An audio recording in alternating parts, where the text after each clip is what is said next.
Adam Howard de Limerick, Irlande.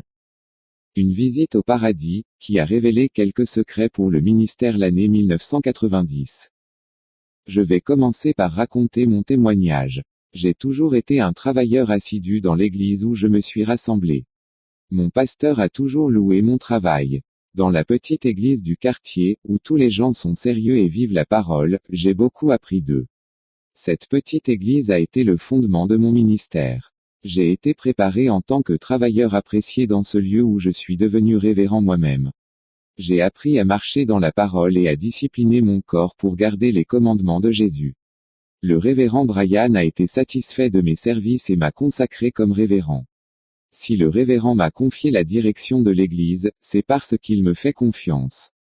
Et dans mon travail, je n'ai jamais déçu mon pasteur. J'ai fait en sorte que le nom de cette église soit prononcé dans cette ville, par le témoignage de vie que je mène, faisant en sorte que les gens qui nous rendaient visite nous fassent confiance. J'ai enseigné aux gens et accueilli les visiteurs. Les personnes dans le besoin, démunies, problématiques, et les humbles ont eu un accueil affectueux. Nous apprécions chaque âme, nous leur remontons le moral. Nous ravivons leur foi et les faisons se sentir bien et gagnons ainsi leurs âmes. Nous ne gaspillons pas les âmes et tous ceux qui nous rendent visite sont bien accueillis. Nous donnons du soutien et la confiance que nous sommes des personnes dignes de confiance. Les âmes sont calmes et ne s'inquiètent pas de leurs problèmes. Ces personnes ne sont pas seules, nous les adoptons comme faisant partie de notre famille. Je me suis efforcé de créer un système où les membres de mon ministère travaillent avec amour et s'occupent bien des nouveaux convertis. Les gens ont été attirés par mon Église. Ce ministère a gagné de nombreuses âmes grâce à l'attitude de traitement, d'accueil affectueux et de visite à domicile. Le diable a ses stratégies pour gagner des âmes, nous avons aussi les nôtres. Nous faisons des visites affectueuses dans les foyers. L'Évangile, ici où je suis pasteur, fonctionne dans la pratique. Nous avons envahi les territoires de l'ennemi et rassemblé des âmes pour le salut. À une époque où les églises sont entachées de scandales et de corruption, mon ministère a fait une différence dans la ville. Les gens ne veulent pas se rassembler dans des églises entachées de scandales. Évangélisez, soyez des agents qui produisent l'œuvre de Dieu. Avant de gagner des âmes, gagnez d'abord votre âme. Si vous ne savez pas comment prendre soin de votre vie spirituelle, comment prendrez-vous soin de la vie des âmes ? Le Saint-Esprit veut les pleins fruits et pourtant il attend la multiplication de ces fruits. Je regarde chaque visage d'un visiteur et je vois des expressions de tristesse, de découragement, d'angoisse et de déception. Rien qu'en regardant dans leurs yeux, je peux voir qu'ils ont besoin de Jésus. Leur vide se reflète dans leurs yeux. L'homme ne vit pas sans Dieu, nous devons recevoir une âme avec amour dans la maison de Dieu et montrer que nous sommes différents. J'ai appris que nous devons donner un abri, de la sécurité et du confort aux âmes. Répandez la bonté sur ceux qui vous entourent. Ne blessez pas les gens, ne les offensez pas, aimez-les. Même s'ils ne vous parlent pas et n'aiment pas votre personnalité, apprenez à les aimer. Si vous ne savez pas aimer, alors vous ne connaissez pas Jésus, car il est l'amour et la vie. L'homme qui n'a pas encore rencontré Jésus n'est pas prêt à mourir. Il n'a pas découvert l'essence de l'amour et de la vie qui s'appelle Jésus-Christ. Je suis allé chez moi et j'ai appelé ma femme et mes 2 enfants pour prier Dieu en préparation de ma démarche pastorale. À l'aube, alors que ma femme et mes 2 enfants s'étaient endormis, un ange m'est apparu et m'a dit, « Jésus est content de toi.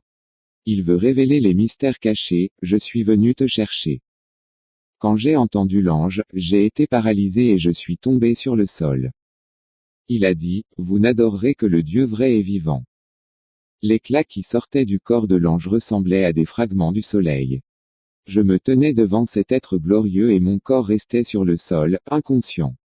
L'ange m'a pris les mains et en quelques secondes, nous avons grimpé à la vitesse de la lumière. Je me tenais devant la porte céleste qui est étroite. J'ai vu une file de chrétiens avec plus de 50 hommes et femmes qui étaient morts à ce moment-là. Les chrétiens, lorsqu'ils meurent, ne vont pas directement en enfer comme les méchants. Ils ont besoin de savoir s'ils ont marché selon l'enseignement des Écritures. L'ange qui gardait la porte du ciel regardait si ces noms étaient écrits dans le livre de vie. Et à ma grande surprise, 5 chrétiens sont entrés au ciel en chantant des louanges et 45 ont été précipités dans les ténèbres.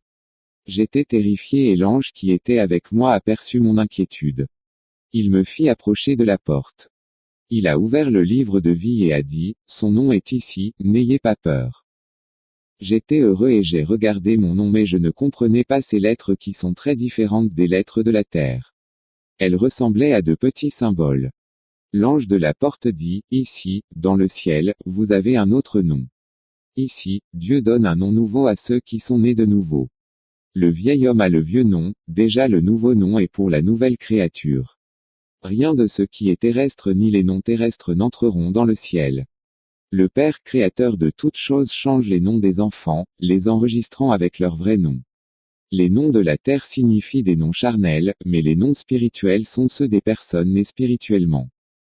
L'ange dit, ces nouveaux noms que tu vois dans ce livre signifient qu'ils n'appartiennent pas au monde, qu'ils sont des pèlerins sur la terre où leur patrie est la terre céleste.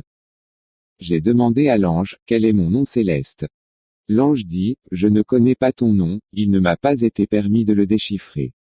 Et même si je le connaissais, il ne peut être révélé, tu n'es pas encore mort, tu es seulement invité ici au ciel. Tu connaîtras ton nouveau nom lorsque tu vivras au ciel. Pour l'instant, nous t'appellerons par ton nom terrestre. L'ange de la porte m'a montré le livre d'enregistrement des naissances. Dans ce livre, j'ai 23 ans, mais mon âge sur terre est de 43 ans. J'ai demandé à l'ange ce que cela signifiait. Il m'a répondu, le décompte dans le ciel est différent du décompte sur la terre. Vous avez été convertis et baptisés dans les eaux à l'âge de 20 ans. Vous avez renoncé au monde et n'avez pas pratiqué le péché. Dès votre nouvelle naissance, votre nouvel âge a été compté. Les 20 années que vous avez vécues dans le monde n'ont pas été comptées car vous avez vécu dans le péché et Dieu a effacé votre iniquité. L'ange de la porte a autorisé mon entrée. Et l'ange qui était avec moi me conduisit auprès du Maître. Quand j'ai vu Jésus, mon cœur s'est accéléré et j'ai été ému. Son regard d'amour a consumé mon être. Je n'avais pas de mots pour le dire. Jésus sourit et dit, la mort du saint est la vie éternelle, voici que je vais mettre un nouveau ministère entre tes mains et te conduire dans des endroits du monde que tu ne connais pas. Jésus a dit, prends mon serviteur pour qu'il connaisse le royaume. J'ai vu beaucoup d'animaux différents. Des oiseaux qui scintillent quand ils volent dans les airs. J'ai vu des arbres pleins de fruits, leurs feuilles scintillent. Les fruits brillent aussi, tout est beau. J'ai vu plusieurs fruits de différentes tailles. L'ange m'a emmené près d'un réservoir de pétrole géant qui brille comme de l'or. L'ange dit, ceci est l'huile d'onction qui est versée sur la tête des saints pour proclamer l'évangile. Les anges messagers ont rempli les tubes d'or avec les onctions et sont descendus sur la terre pour oindre les saints. L'ange qui était avec moi a dit, ce sont des puits d'onction, ceux qui prient et se sanctifient reçoivent une partie de cette portion. Le nombre de chrétiens qui veulent vraiment s'engager sérieusement dans l'œuvre de Dieu a diminué. Et les anges ont cessé de descendre avec les onctions. Il y a peu de gens qui vivent le véritable évangile. Ceux-là ont reçu une onction céleste pour leur capacité spirituelle. Tout chrétien qui ne reçoit pas une partie de cette portion ne sera jamais capable de gagner le combat spirituel et ne supportera pas les épreuves. J'ai regardé le réservoir d'huile d'onction et une chaleur s'en dégageait, entourant mon corps. J'ai ressenti une joie et une félicité profonde en me tenant à côté de lui. Ce réservoir est un réservoir qui prendra fin lorsque la grâce sera retirée de la terre. L'Église n'aura plus besoin de l'onction, car elle sera à côté de Jésus. J'ai vu une grande rivière qui coupe la ville des saints et des millions d'habitants y vivent depuis l'Antiquité. J'ai vu une variété de poissons de différentes couleurs vivre dans la rivière claire comme du cristal. La ville est divisée en plusieurs parties, chaque parcelle de terrain a une maison. La ville est unique et gigantesque avec des milliers d'anges. Des foules d'habitants sont là avec les anges. J'ai vu beaucoup d'or, des maisons avec les structures des bâtiments faites avec l'or le plus pur.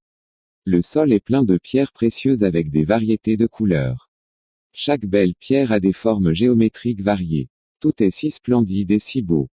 Les plantes et les arbres qui sont là ont une vie éternelle, rien ne meurt dans cet endroit. Il y a des fleurs de différentes couleurs avec une grande intensité. Les fleurs chantent et la nature entière loue. Une variété de plantes aux verts éclatants et des fleurs brillent comme les étoiles. J'ai vu un grand parc plein de fleurs, où les gens se rassemblent pour parler. Il n'y a pas de pollution, il n'y a pas de dégradation de la nature. J'ai vu une maison pleine de pierres précieuses à l'intérieur. J'ai vu les trésors dans des boîtes en or et le nom de chaque saint était sur le dessus des boîtes. Chaque boîte appartient à un chrétien. Là, le voleur ne peut pas voler le trésor qui est stocké pour chaque saint. L'ange dit, ce sont les récompenses pour les sauvés qui s'efforcent. En effet, ceux qui sont sauvés et qui ne s'efforcent pas vivront ici, mais n'auront aucune récompense pour leurs efforts. Le roi est juste et donnera des récompenses en fonction de ce que ses serviteurs travailleront sur la terre. L'homme qui travaille sur terre pour les âmes a le droit de recevoir des récompenses. J'ai vu la manne dans les cieux et le livre mémorial de Dieu où tout ce que les saints font pour l'amour de l'œuvre est enregistré. J'ai noté dans le livre, tout ce que l'apôtre Paul a fait à l'Église quand il était sur terre. Même les églises qu'il a fondées sont restées dans le mémorial de Dieu.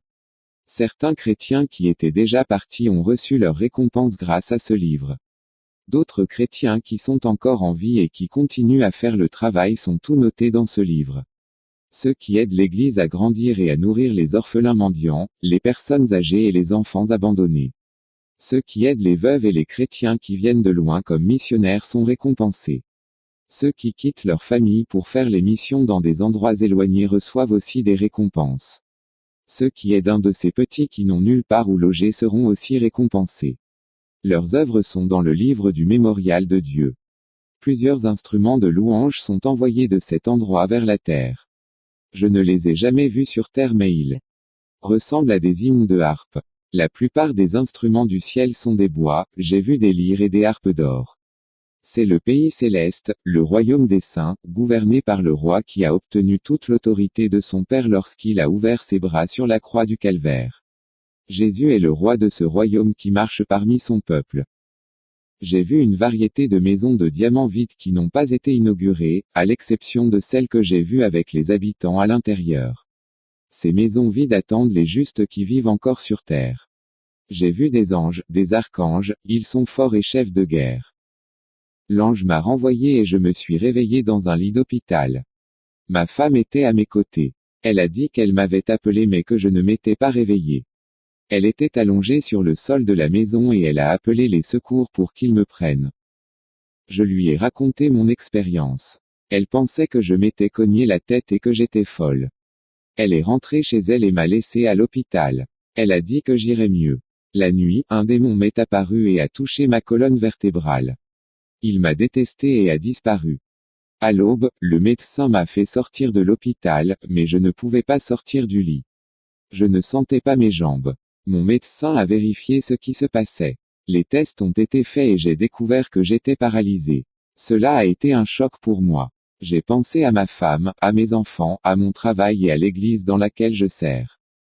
Je me suis rappelé quand le démon est apparu dans ma chambre et a touché ma colonne vertébrale. Cela semblait être un rêve, mais j'ai vite compris que c'était réel. Jésus a permis à Satan de toucher ma santé, ce qui allait affecter ma vie conjugale et me faire perdre mon emploi. Lorsque ma femme a appris que j'avais perdu mon emploi parce que je n'étais pas dans le meilleur état, elle m'a abandonné. Je me suis retrouvé seul à la maison, sans personne pour s'occuper de moi. Mon pasteur est venu me rendre visite et a été très désolé de voir que j'étais paralysé en fauteuil roulant. C'est le révérend fondateur qui m'a oint pour être le révérend d'une de ces églises. Je lui ai raconté mon expérience. Je lui ai demandé de mettre un autre révérend à ma place. Le révérend a dit, je crois en votre expérience, je suis vraiment désolé de perdre un pasteur comme vous. Vous êtes libre d'ouvrir votre église. J'ai dit, comment je vais diriger le travail, je ne peux pas nourrir les brebis de mon ministère dans cette situation. Il a répondu, je mettrai définitivement un autre ouvrier à ta place puisque tu ne veux plus paître. Mais je crois que Dieu te fera sortir de ce fauteuil roulant. Vous êtes un grand chef, je serai prêt à vous aider jusqu'à ce que vous marchiez. Le révérend est rentré chez lui. Je me sentais dégoûté et une peur permanente me tenaillait chaque jour. Mes chagrins étaient constants de ne pas pouvoir marcher. Parfois, j'avais des doutes angoissants sur le fait que ma paralysie était incurable. Même si Jésus a dit qu'il m'enverrait dans des endroits où je ne suis jamais allé lorsque j'étais au paradis. Je sais que ma femme a eu tort de m'abandonner, elle dépendait de moi pour survivre. Elle ne voulait pas s'occuper de moi et est retournée chez ses parents et a pris les enfants. Elle a fait une erreur en prenant cette décision. Les décisions erronées amènent les gens à agir par impulsion, sans réfléchir aux conséquences futures de leurs actes. Je ne m'y plains pas de la femme que Dieu m'a donnée. Les choix anxieux dépassent le front de Dieu.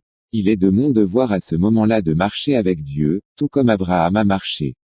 Dans cette période difficile, sans foi, je ne peux pas plaire à Dieu. Une foi faible produit des résultats faibles. Je me suis dit que ma condition n'est pas vaincue. Tout ce que je traverse est un test temporaire et sera fini. Jésus a dit que je prêcherai dans des lieux inconnus. Je ne peux pas penser à mes problèmes maintenant, cela va me rendre malade et me faire du mal. Le Seigneur Jésus me donnera la victoire au bon moment, il n'est pas en retard. Ce n'est pas mon temps qui fera de moi le vainqueur, tout est dans son temps. Mon pasteur est venu me rendre visite plusieurs fois, il m'a donné le coup de pouce moral à ma foi. Il m'emmenait dans la salle de bain pour faire le nécessaire et m'aidait sous la douche. Sa femme me faisait à manger et nettoyait la maison. Peuple de Dieu, n'oubliez jamais les frères qui vous ont aidé à surmonter les mauvais moments, soyez reconnaissants pour l'aide que vous avez reçue. Le révérend était une personne à qui, à ce jour, je suis reconnaissant même s'il n'est plus mon pasteur. Il n'a pas pu m'aider lorsque mon intérieur souffrait et que mon cœur pleurait à l'intérieur. À ce moment-là, seul Dieu peut me consoler. À l'heure de la bataille intérieure qui se déroule en chacun de nous, ne vous laissez pas tromper, car les êtres chers ne peuvent être avec vous pour toujours, seulement Jésus. Si mon pasteur et sa femme m'ont aidé, l'Église qu'il m'a confiée m'a aussi abandonné. Ne mettez jamais votre confiance dans les gens de l'Église. Vous serez déçus, les hommes sont imparfaits. Jésus m'a testé dans le feu jusqu'au dernier jour où mon pasteur m'a pris dans ses bras et m'a mis au lit pour dormir. Un ange est apparu dans ma chambre et a touché ma colonne vertébrale. Il a dit, « Vous avez été approuvé par Dieu. » Le lendemain, j'ai pu me lever pour faire l'œuvre de Dieu. Après le départ de ma femme, j'étais libre de faire l'œuvre dans des endroits inconnus. Ma femme avait honte de croire que je ne marcherais plus. Elle ne voulait pas revenir vers moi en pensant que je ne lui pardonnerais pas. Je lui ai pardonné et lui ai dit de ne pas avoir honte de ce qu'elle avait fait, tout le monde mérite une seconde chance. J'ai inauguré le nouveau ministère. Jésus ne m'a pas permis de redevenir pasteur de l'une des églises du révérend. Jésus m'a dit de dire ces mots à toutes les églises d'aujourd'hui. Il a dit, « Mes fidèles serviteurs défendent la bannière de l'Évangile et ne reçoivent aucun applaudissement. Ils n'attendent que les fléaux pour défendre la vérité et combattre la tromperie. Ils paient l'injustice par la justice et le mal par le bien à tous ceux qui affrontent ma vérité. Mes serviteurs ne justifient pas leurs erreurs et acceptent ma correction. Ils confessent leurs péchés et changent leur conduite. Ils ne pensent jamais qu'ils ont tout fait dans le travail et qu'ils ont atteint leur maximum. Ils ne pensent pas qu'ils n'ont pas besoin de faire autre chose pour me plaire. Ils savent que le monde n'est pas gagné et qu'ils ont besoin de ces âmes pour mon royaume. Ils ne cessent de travailler pour moi et essaient toujours d'apprendre de ma parole pour améliorer leur vie. Jésus a dit, « La fin est proche et ma parole doit atteindre chaque foyer et aider chaque âme. Laissez-les satisfaits et traitez-les bien, en leur montrant de l'amour. » La fonction de l'Église est de donner votre témoignage vivant de la foi et de sauver la vie des âmes. Ayez l'ambition de gagner des âmes et de veiller sur elles. Partagez vos héritages éternels, ne gardez pas le ciel pour vous seul. Je suis triste de la facilité de mon Église. Je vois la lâcheté et la paresse dans l'évangélisation de rue et dans les foyers. L'Église est paralysée alors que les âmes meurent. L'innovation et la réforme sont nécessaires pour améliorer le travail sur le terrain. Chacun doit améliorer ses attitudes envers mon travail. Chacun connaît ses devoirs et obligations en tant que mes disciples. Peuple de Dieu, Jésus nous a donné la responsabilité de gagner des âmes, qu'il s'agisse d'un pasteur ou d'un membre. L'Église doit travailler ensemble avec les mêmes pensées et un seul esprit. Ne négligez pas le travail que Dieu a mis entre vos mains. Ce qui a le plus de valeur dans ce monde, ce sont nos âmes. Jésus, lorsqu'il était sur terre, a consacré des personnes et chaque âme a coûté le prix du sang divin de notre Sauveur. Aujourd'hui, je suis capable de mourir pour ces âmes qui sont si précieuses, elles valent plus que tout l'or et les richesses de la terre. Mon ministère est dédié aux besoins des gens, de chaque membre de la communauté. Mon Église a les mêmes pensées que la croissance de l'œuvre. Notre obligation n'est pas de gagner de l'argent mais de gagner des âmes. Que le Seigneur Jésus vienne bénir chaque Église qui entend ce témoignage. Amen.